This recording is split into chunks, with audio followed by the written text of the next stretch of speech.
সোয়ালকুচিতে সাপ্তাহিক বাজারে দুই গোষ্ঠীর মধ্যে কাজিয়া।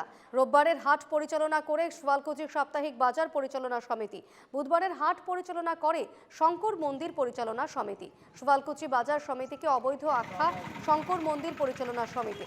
রবিবারের বাজার বন্ধ করার দাবিতে প্রতিবাদ মন্দির পরিচালনা সমিতির, ফলে বাজারের মুখ থেকে ফিরে যেতে হলো ক্ষুদ্র ব্যবসায়ীদের।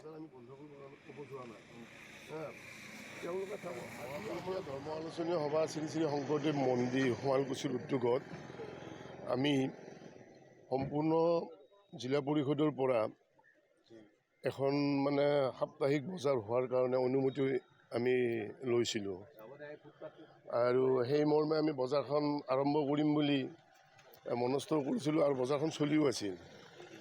কিন্তু আমাতকৈ আগতে এখন বজাৰ বহি আছিল শুৱালকুছিত অবৈধভাৱে, আৰু সেইখন বজাৰ বহি আছিল ৰাস্তাৰ দাঁতিতে, য'ত মানুহৰ নিৰাপত্তা নাই, য'ত বজাৰৰ বেপাৰীবিলাকৰ বস্তুবিলাক